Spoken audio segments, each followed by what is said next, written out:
Hello, I, I'm Flavius Mijares, an independent journalist, and today I have the privilege to returning to the great conversations I had with His Eminence Archbishop Lazar Puhalo, returning here in British Columbia, where His Eminence started the monastery called the All Saints Monastery. And today we will dive back into history and the church in Eastern Europe through the fascinating and personal account of His Eminence relationship with one of the key actors in the transitions of both the geography and the churches in Ukraine in the first half of the last century. Good afternoon, Your Eminence. Good afternoon. It's good to be back, and perhaps in just a few words to, if at all possible, to give a brief summary of your career and who you are. Well, okay, I'm retired Archbishop of the Orthodox Church in America and abbot of All Saints in North America Monastery near Mission City, BC. And I guess I've written a bunch of books and given a lot of lectures, but I suppose that's enough. Thank you, Your Eminence. It's interesting when we double click on the history of Ukraine and the surrounding region in the first half of the century. The church played a role there, not only the collapse of the empires. The church played a role, and sometimes in a way that is larger than one would think when we study the First World War and the transition between the First and the Second World War, where it's about borders and political entities. Can you tell us a bit more about what happened with the church, with the Eastern Church, with the Catholic Church and the other churches in that story of how Ukraine became what it is today? Well, Ukraine has been shaped by several forces. It was part of the Polish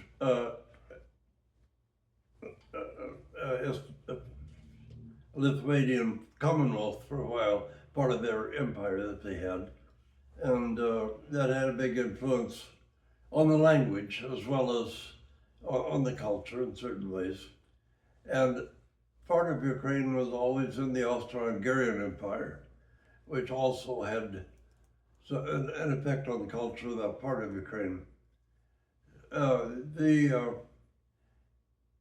thing is that in the Ukraine, when it was occupied by Polish Lithuanians and the part that was occupied by the Habsburgs, the church, the Orthodox Church was sort of subverted and pushed down, and very often their churches would be taken away from them by the Eastern Rite Catholic churches, and they would have to then rent them in order to have a service.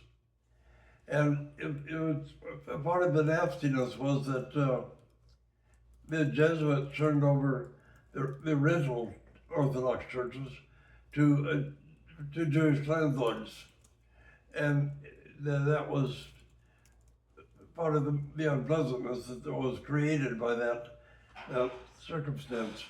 So anti-Semitism became stronger in Ukraine than any other part of the Russian Empire, but it was almost intentionally done that the people would have to rent their churches from a Jewish landlord. How did we end up in that situation where the Orthodox Church? Can you maybe break down what happened from? Well, it was a period of competing empires, and they were trying to take territory. The Ukraine was great farmland, and the Austrians would like to have had it all. The Polish-Lithuanian Empire wanted to stretch to the Black Sea. I mean, they were before the Austro-Hungarians, but a lot of the activities that went on there were from the Teutonic Knights, which were a Catholic military organization, and it caused a great deal of strife and contention among the three empires, but also caused a great deal of contention between the Orthodox Church and the Jewish population. Was almost a created problem, created by the West, and developed quite unpleasantly. So I know when Metropolitan Anthony Kropivitsky was the Archbishop of the Metropolitan of Kiev, he tried to have to put together an autonomous Ukrainian church. We are talking about which decades here, which time was that, which century, which? Oh, the beginning of this century. So before the beginning of the 20th century. Before First World War, just before First World War. In the era before the First World War. Why was and after, during the First World War, you know, Ukraine had a little period of independence when the Soviets didn't manage to take it over right away. And that was the time when Metropolitan Anthony proposed an autonomous Ukrainian Orthodox Church, thinking that the Soviets wouldn't conquer Ukraine, that they would just Great Russia. And so they were kind of preparing for independence from the Soviet Union. But of course, it didn't last long. The Soviets finally took Ukraine. They wanted to take everything that had formerly been part of the Russian Empire. And, you know, in the Caucasus too, Georgia and Azerbaijan and Armenia declared independence, but the Soviets weren't going to have any part of that, so they eventually marched in and took over the Caucasus. That's about around 1921. Well, yeah, because in 1917, the original revolution wasn't communist, it was socialist under Kerensky. But then the Bolshevists, which means the majority, Bolshevik, took over the revolution, and then the Civil War was being fought between the various factions. Kerensky, of course, got exiled to Paris, and the Bolsheviks did take over after. Right. And then they wanted to keep the Russian Empire intact. What happened then in 1921 when the Soviet get control of Ukraine and swallow it into the Soviet Empire? What happened with that project of independent Ukrainian church? Well, the Soviets weren't going to allow that, of course, because they wanted absolute unity in the Soviet Union. Mm-hmm. In 1917, the Russian Church had a Congress and restored the Patriarchate for the Russian Church, and that was the Soviets, well, begrudgingly, but they wanted the whole empire to be under Moscow, and the church itself would have to be directly under Moscow. At the beginning of the last century and up to 1921, were there other churches than the Orthodox Church in Ukraine at the time? No, there was the Orthodox Church was dominant because Ukraine was actually a Cossack state, and the Cossacks were generally Orthodox.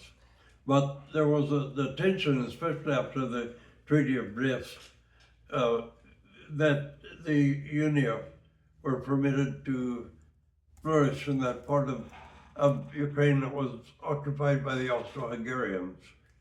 And that's the time when the Orthodox people in the provinces that were governed by Austro-Hungarian Empire were persecuted quite heavily.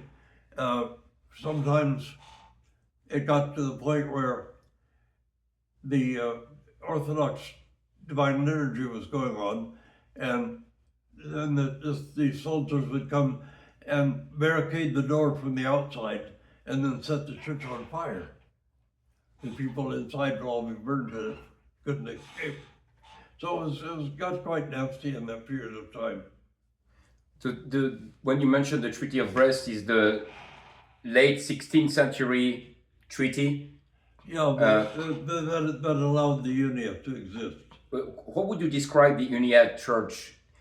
The Uniate Church, is that a church of Eastern rituals and traditions, but allegiance to the Pope? Yeah, they Uniate served exactly like an Orthodox liturgy, had married priests, of course, and they would mention the Pope silently, so the people didn't really catch on. But in many of the churches, they'll commemorate the Pope silently, or in just a whisper or something. Right. So the Uniate Church what was the relation at the, especially at the beginning of the 20th century? What was the work of the Uniate Church in Ukraine, and what was the relation between the Uniate Church and the Orthodox Church in Ukraine? Well, the Orthodox, in general, the Orthodox people realized that the Patriarch of Moscow was their patriarch, and that they functioned under that. But when the Uniate Church came in, they actually took away some of the Orthodox churches from the Orthodox people. By legal or force? Yeah, by force. And then the Orthodox people could lease or rent some of their churches for divine liturgies. And so they were, at that point, rather anxious for the Russians to come and, protect them from these outsiders. But there was a Ukrainian nationalism at that time also. It was as if they were sort of really divided between two empires, the Austrian and the Russian. And the Germans were out there that much yet. And so the Austrians were trying to create a different Ukrainian culture and language to sort of separate it from Russia. But the church kept them somewhat united because they were under the Russian Patriarchate. And it wasn't until the Soviets conquered most of Russia proper, but they hadn't conquered Ukraine yet, or the Caucasus. So the Ukrainian church was completely cut off from the Patriarchate by the Soviets in the Civil War. And that's when Metropolitan Anthony had proposed an autonomous Ukrainian church to function out from under the Soviets. He also, by the way, helped found perhaps actually did found the Carpatho-Russian Orthodox Church. It's another story, though. Mm-hmm. So. Can you tell us more about Metropolitan Anthony in the later phase, or perhaps the time he was jailed by the Jesuits? Where does it fit into the story here? This Metropolitan Anthony, when they elected a patriarch for Moscow to restore the Patriarchate, Metropolitan Anthony got 400 and some votes. The number 2 person was Tikhon, who got 30 some votes. So it was overwhelmingly one of Metropolitan Anthony for patriarch. But the thing is, the top 3 candidates, their names are placed on the holy table under the gospel, and usually they would let a child draw the names out, and Tikhon's turned out to have won the lottery and become patriarch. They used to say that it was a good thing that Tikhon won, not Kropyvitsky, because Tikhon was very peaceful and calm and would kind of accept whatever came along.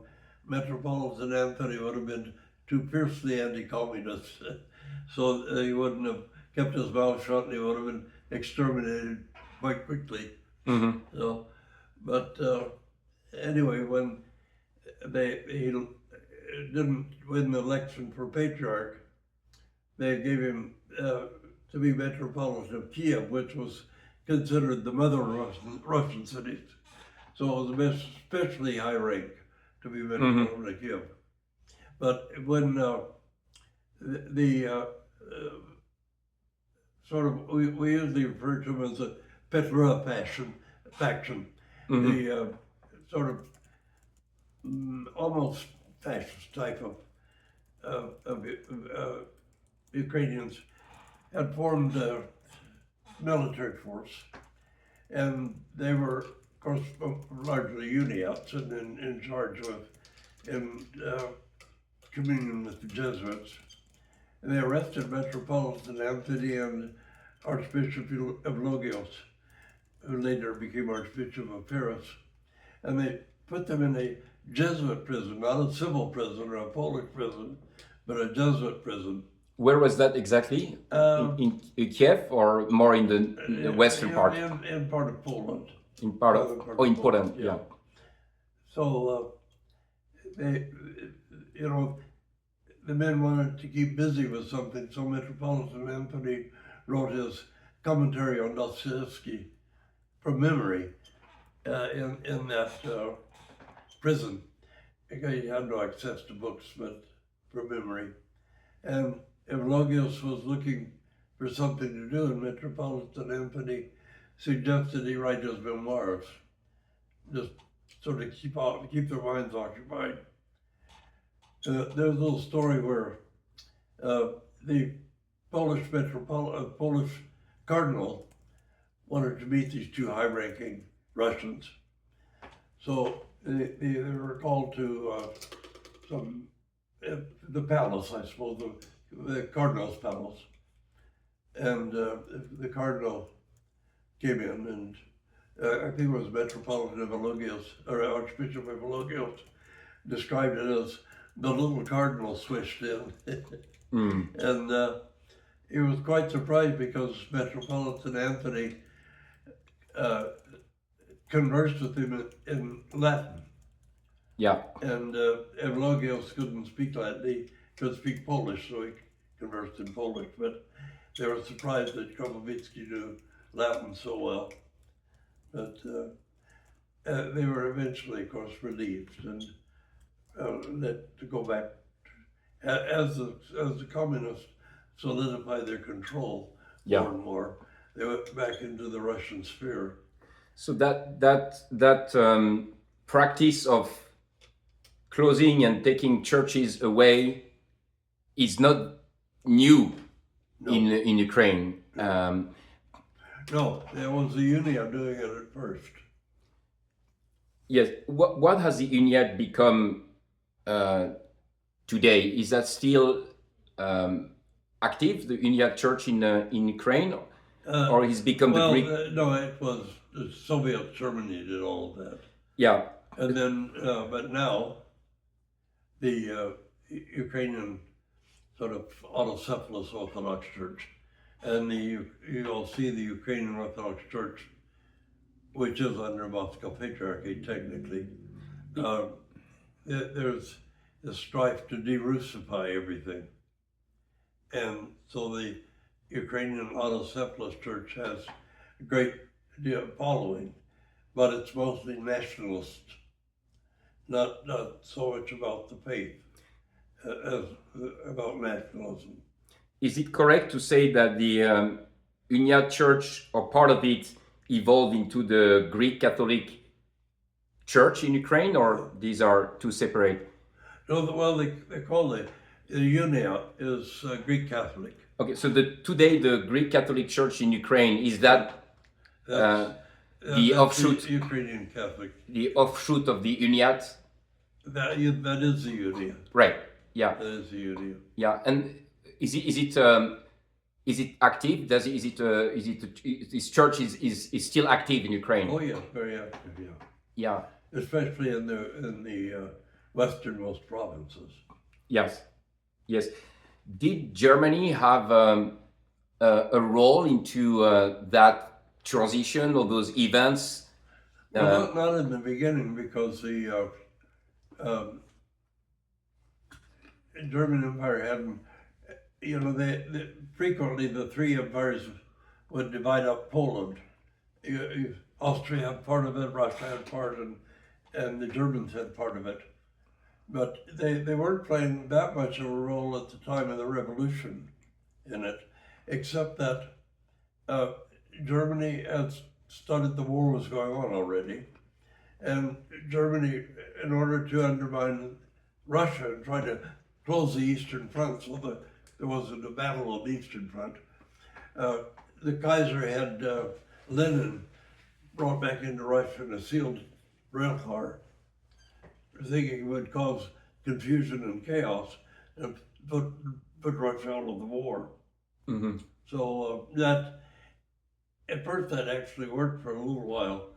Then, as the Russian Empire got its stability, the Soviet Empire got stability, they reopened the war on the Eastern Front. Why would the Jesuits go as far as jailing Metropolitan Anthony? Uh, well, because he was the leader of the Orthodox Church there, and he was very much beloved, very popular, and it just had the power of popularity, among other things. But I think the Jesuits saw an opportunity, maybe they could take over the whole of Ukraine at that time. How has that worked out? Well, it didn't work too well, but in certain areas in Ukraine, the Uniate Church became dominant. But a lot of the people who were going to church, the simple folk, the peasants, didn't realize that they weren't going to an Orthodox church, because everything was exactly the same except the commemoration of the Pope. Mm-hmm. Mm-hmm. Mm-hmm. And subsequently, after his time in jail, um, what unfolded for Metropolitan Anthony when he was freed? Well, when he was liberated, and I think it was probably the Soviets who liberated that portion, he went back and to his see in Kiev. And then when it became clear that the Soviets were going to take the Ukraine, a lot of the church leaders fled further to the south so they could be independent, keep the church running independently of the Soviets. And finally, it became clear the Soviets were going to sweep the whole area. So a lot of the Russians had fled to Constantinople and ultimately to northern Greece. The church organization itself fled to Serbia, and this is well, the language was similar enough, and it was an Orthodox country. So the Metropolitan ended up in Sremski Karlovci in Serbia. Can these events, with the role of the Uniats and the wrestling for control over part of Poland and part of Ukraine, help explain the recent event or the current events in Ukraine? Well, I think a majority probably of Ukrainians consider themselves not Russian, but a different country. See, in the Russian Empire, that area was called Little Russia, wasn't called Ukraine. And I think it may have even been against the law to refer to it as Ukraine. So the nationalism was already there. So that's it's really kind of a tragedy, because the Metropolitan Anthony and some of the hierarchs had fled down to the shores of the Black Sea, and Metropolitan Anthony was then evacuated by deception. Actually, the Greeks had a church on all their warships and everything. There was a Greek ship in harbor and they asked Metropolitan Anthony to come and serve a Malaban or prayer service on board the ship. And to lure him on board the ship, they said, "Oh, the Greeks have retaken Constantinople, and we want to celebrate together with them as they're going to celebrate to get in the Greek church." Mm-hmm. So Metropolitan Anthony come to serve a Malaban, and while he was, they said it would be 2 or 3 hours before the service began. So Metropolitan Anthony should go and rest. And while he was resting, the ship sailed and went to Constantinople. He was evacuated without really intending to be evacuated. Mm-hmm. So that's him. Metropolitan Anthony was really an outstanding theologian, and the things that he wrote were always superb. But that sort of anti-Semitic stream flowed through everything in Russia. You had fanatical anti-Semites like, I'm going to figure his name right now. I think Metropolitan Michael of Moscow was fanatically anti-Semitic, and the Metropolitan Anthony might have had what we call Judeophobia, as much as being outright anti-Semitic, because he did try to prevent pogroms in his diocese when he was Bishop of Berlin, and but his disposition toward the Jewish population was negative, and that was remembered. But that was pretty standard for everybody in power in the Russian Empire.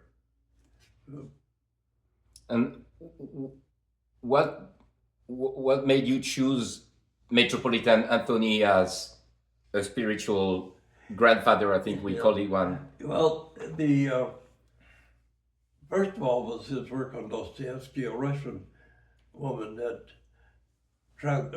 close friend. Her brother and sister-in-law were close friends of mine, and she had translated Metropolitan Anthony's work on Dostoevsky, and she couldn't get it published, and so they suggested, well, send it to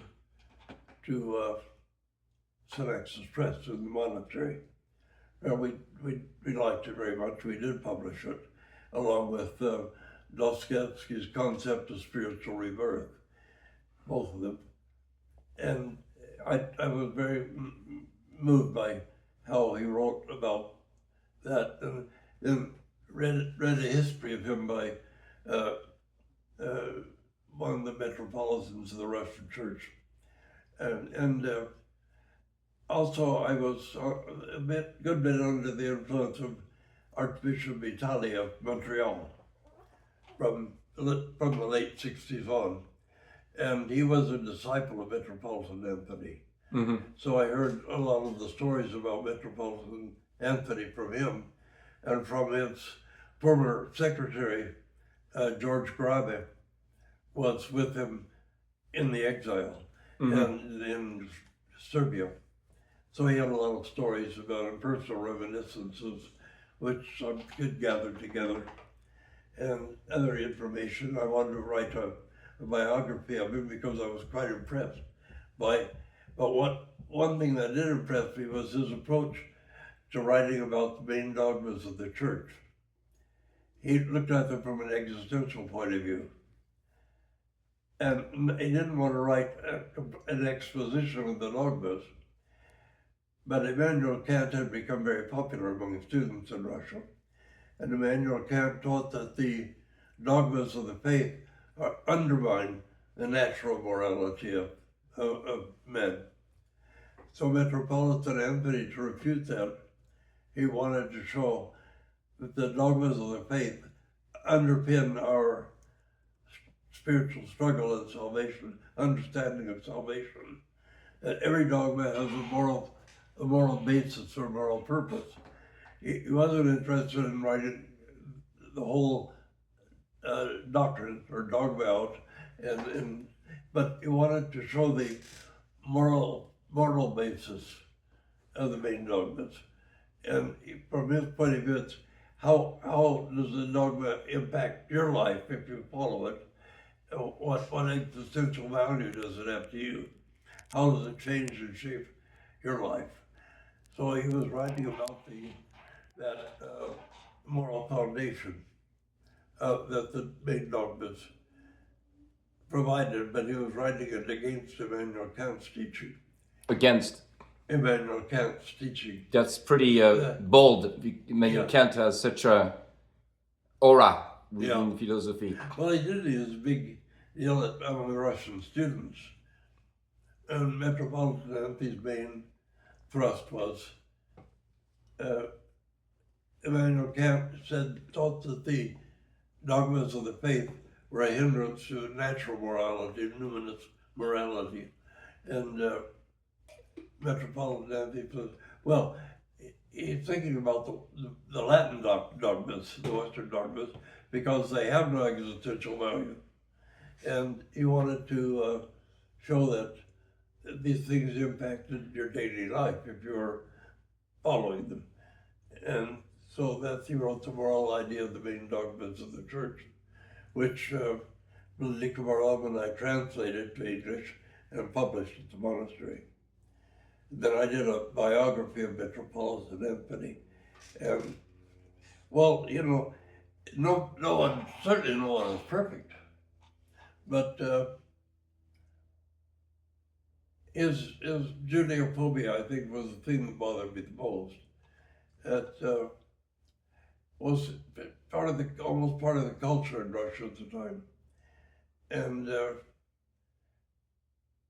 but the way he handled his diocese or treated people in his diocese was touching too, because it was said that he never locked his front door in case seminarians traveling between places could always come in and crash on his living room floor.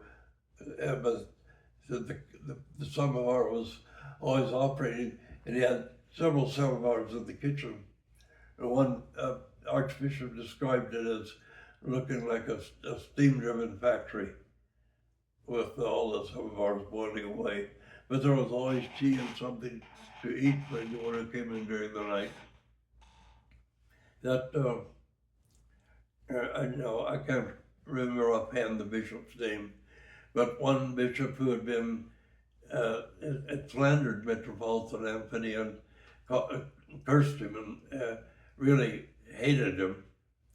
And when that same bishop was going into the exile along the Black Sea, he said that Metropolitan Anthony greeted him and treated him like a long-lost son, and never shown any bitterness or anger for him having been opposed to the Metropolitan all those years. The contemporaries of Metropolitan Anthony knew Dostoevsky. To what degree, I don't know, but he went to his lectures. And some of the contemporaries of Metropolitan Anthony said that he was the type for Alyosha in the Brothers Karamazov. So maybe he was. He was a very diligent monk. And how has Metropolitan Anthony challenge of Kant withstood the test of time? How has Metropolitan Anthony challenge of Immanuel Kant withstood the test of time? Well, it was. How is that? It was mostly about Kant's declaration that the dogmas were a hindrance to natural morality of people. And that was the main point. And of course, also that Kant was focused on Western doctrines, not Orthodox doctrines. So, things like the heresy of substitutionary sacrifice and the heresy of original sin were part of what he was figuring on. Metropolitan Anthony refuted those two teachings. And how has that sustained the test of time? How has that? there was in Metropolitan Anthony's time. There was a group of people. He was just one of several. Were trying to recover patristic theology in the Orthodox Church. Right. Because for 300 years, they had actually even taught seminary lessons in Latin, but not Greek. So the theology had become fairly corrupt. And Metropolitan Anthony and a few others who are working together with him were trying to restore so the writing wasn't just about the moral idea of the church. It was a refutation of false doctrines from the West. Yeah. That's why when we talk about the redemption, we're not talking about a substitutionary sacrifice like the West concocted. Yeah. But we're talking about the full conquest of the alienation between the human nature and the divine nature. So, in the first place, in the incarnation of Christ, we see it as a manifestation of God's co-suffering love with mankind. He came down and co-suffered together with mankind in the flesh, but by uniting the divine nature and the human nature in himself, he made liberation from that alienation possible. And we participate in that alienation through and in Jesus Christ. And in that redemption was manifested. Would you say that the challenge of Kant has been successful? That it offered an Eastern alternative to Kant, or? Well, it was just a flat critique of Kant's work where it impacted understanding of dogma. Right. That was the main thing. Right, and this is being followed today. That it's being upheld. That criticism. I suppose it have the same critique. It's just that Immanuel Kant's not nearly so popular as he was at that time, and he was having an impact on the Russian church. So Metropolitan Anthony wrote about it. He didn't necessarily like writing these philosophical works. And one time,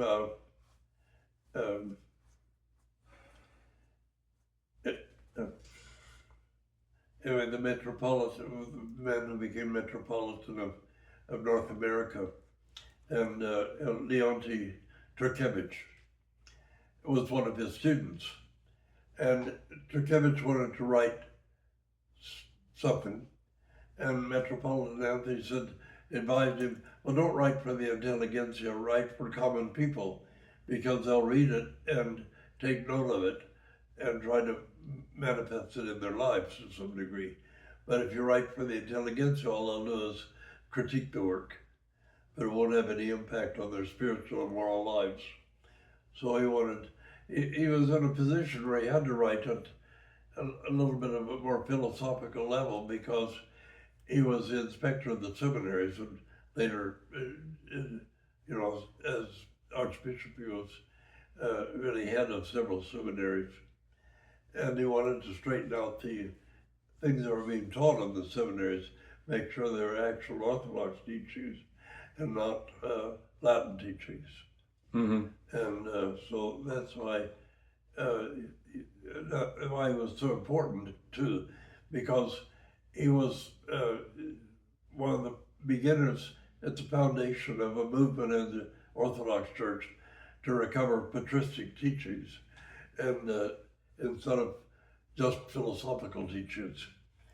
And that was, he didn't carry very far because the revolution came, But Romanides and George Florovsky and several others were the neo-patristic teachers in the church, And would you contemporary with us. Yes, and so would you say that the patristic teaching has been recovered today? Yeah, well, it had been to a greater degree. I think it's being undone now at places like St. Vladimir Seminary, where an evangelical group, a convert from evangelicalism, but still very much evangelical in their attitudes, has really taken over St. Vladimir. Where is that? Where St. is that? Vladimir Seminary, it's the main seminary of the OCA, the Orthodox Church in America, and it's in Syosset, New York. But this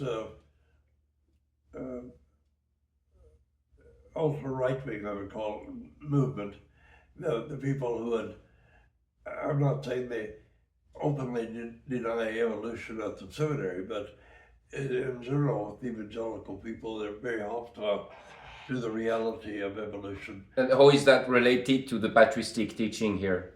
Well, you can't have a proper anthropology or understanding of mankind if you don't understand evolution. You can have a theological artificial anthropology. And really the essential anthropology for us is that body and soul are together as one entity. And that was something that all the Holy Fathers who refuted Manichaeism and other Gnostic systems, one of the first things they took up was that if you look at the soul of a man, you don't say it's the man, but only a part of the man. And if you look at the body of the man, you don't say that it's the man, but only a part of the man. So body and soul together is our main anthropology. The understandings that come from evolutionary biology are something different. They go much deeper into it. But the thing is, we couldn't have medicine at all unless we had evolutionary biology. So in that understanding, evolutionary biology is somehow connected to the writings and the thoughts of the church fathers? Well, I don't think they weren't aware enough of to really make it a big deal. All they wanted to say was the body is not the enemy of the soul, which all the Gnostics taught. That the body was a prison house of the soul, and the soul escaped from it only by death, and that was the completely wrong answer and attitude. So the fathers wouldn't have gone quite so far as to know how to word the evolutionary biology. It wasn't a developed science at the time. You know, there are some things that sort of crept through. Gregory of Nyssa had a very powerful idea about neural inception, which could almost be modern from our own time. So they explored those things, but they didn't have a framework, a greater framework to explore them within. Right.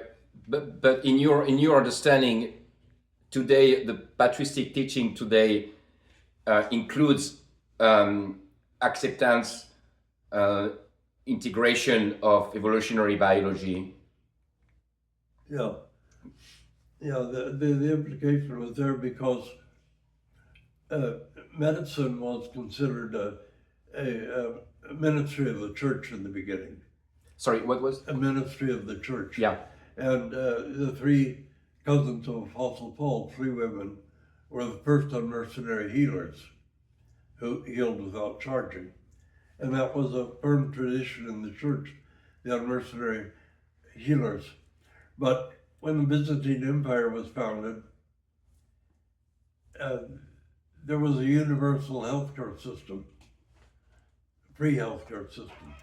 In fact, in Constantinople, in order to maintain your license to be a doctor, you had to serve 1 month free in a public hospital. Mm-hmm. And Basil the Great built a hospital so large that they called it the city of Basil. So that was, and a free universal healthcare system was a part of Constantinople until the fall of the city. So it's right-wing people who see an enmity between universal healthcare systems and piety or faith are completely in the wrong pew, on the wrong seat, because Byzantine Empire did have a universal free healthcare system. Mm-hmm. So, and that fact gives you, since there were research going on into ailments and diseases and things, then that means that they're looking deeply into the biology of men. Mm-hmm. But the concept of an evolutionary biology was something that was had not been explored and had no scientific foundation at the time. So they didn't go into that so much as seeing that that illness was physical. Mm-hmm. I mean, sometimes mental, but physical, and you didn't cure it by casting out demons. You cured it with medical science, and they developed that as much as they could with the equipment that they had. Mm. Without microscopes or petri dishes and everything else. Mm-hmm.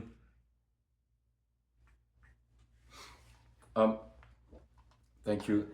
If there are concerns today that the patristic teaching is being somewhat undone in seminaries like St. Vladimir, other seminaries where it's not undone, like the other seminaries today, that it is actually thriving in a way that there's been a considerable recapture of the patristic spirit.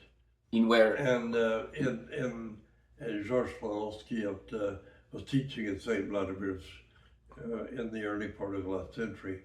And John Romanides was the dean of Holy Cross Greek Seminary. In America? In America, and they were both deeply concerned with the recovery of patristic theology. And that has rolled on afterwards. So Father John Mayer was recently the dean of St. Vladimir's, was very much interested in restoring it to the realm of the patristics theology. Is today, where would you say today it is happening? Well, I mean, outside America? Well, there are certain theological writers who are still trying to capture it. For example? I'd say that often they're not paid quite enough attention to. Well, Father John Mayer was one of them, but the late Callisto Swear was another one. Callisto Swear in Britain, and he was another one of them. I lectured with him a few times, and he liked to do the epilogue to the series, and I would do the prologue. No, he did the prologue, and I did the epilogue. But he was also keen on recovering. But see, this is a little bit tricky, because we want to have the spirit of the fathers and some foundational teachings, but we realize that we can't be fundamentalists about the Holy Fathers any more than we can be fundamentalists about the Scripture, because the Holy Fathers often, their cosmologies or teachings about the earth and things, they were locked into a time when you had a sort of a knowledge tunnel. That is, you didn't have the equipment or the instruments to know and to tell. It's like disease theory really had to wait until the microscope, and a better version of the microscope was, so you could see these things, bacteria and viruses finally. But until those things were developed, you had no way of knowing these little bacteria were there. Mm-hmm.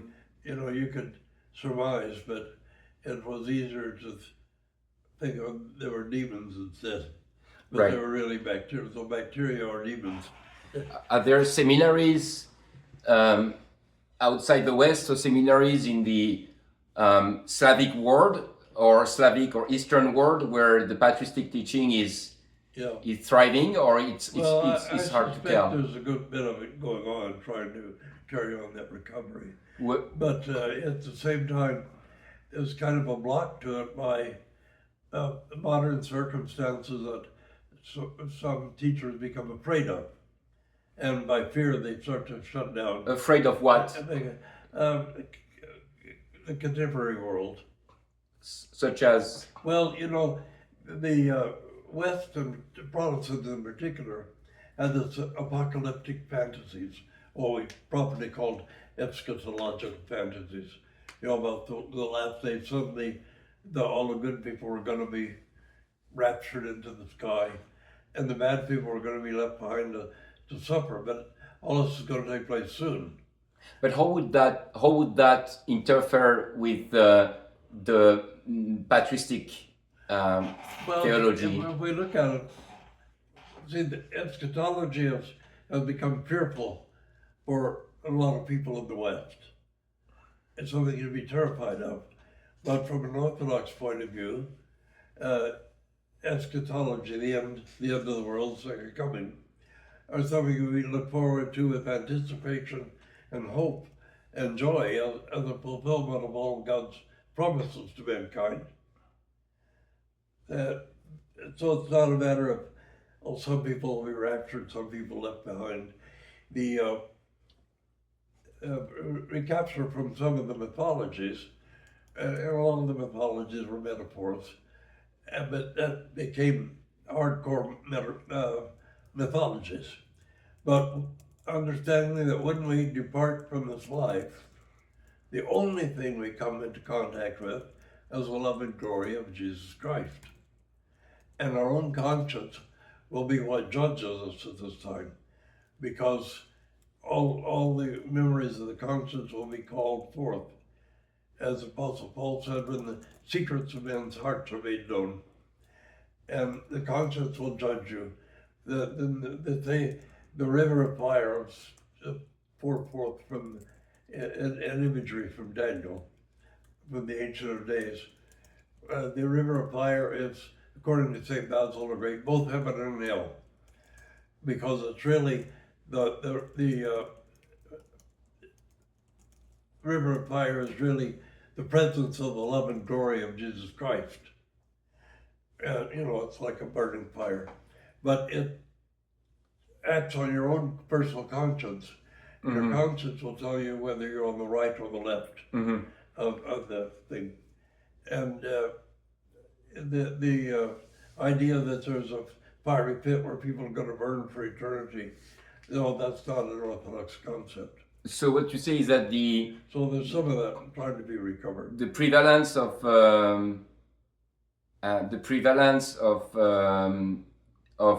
that eschatological Protestant thinking is also permeating or influencing theology outside Protestantism. Yeah,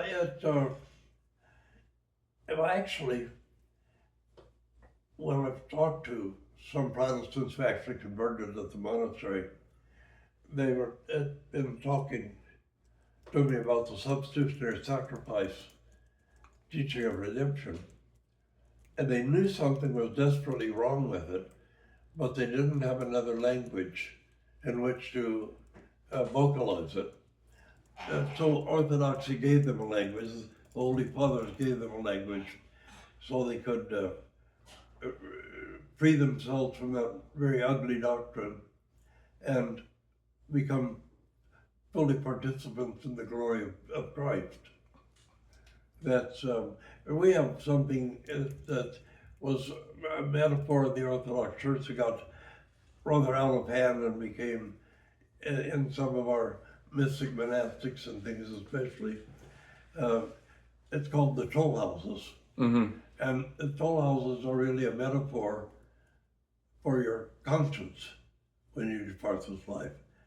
But the toll houses, you know, you had to go, the demonic hordes would torment you and you'd be judged for each of your separate sins by the demons, not by Christ, by the demons. And they had the power to keep your soul from getting to Christ for judgment. It is snatched and cast you down to hell. It's the burning fiery pit hell.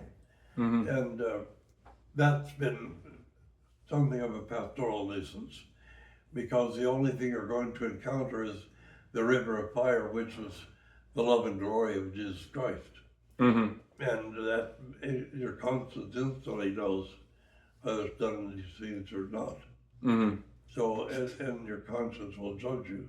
And of course, we have to believe that there's a way to overcome the final judgment of your soul that way, but we can't really go into that publicly. Yeah. Anyway, that was something that the Christian revival was fighting against a lot of those things. And John Zazoulis, bishop in Istanbul, Constantinople, I'd say was one of the ones trying to recover patristic teachings. Yeah. But the most renowned characters in it are George Florowski and John Romanidis. Yeah. Those who did the most. Yeah. And, Thank you. Thank you, Vladika, and thank you, Your Eminence, for this conversation. And I am looking forward to share it with a wider audience. Yeah. Thank you for your time. well, yeah, and you can at some Thank you. point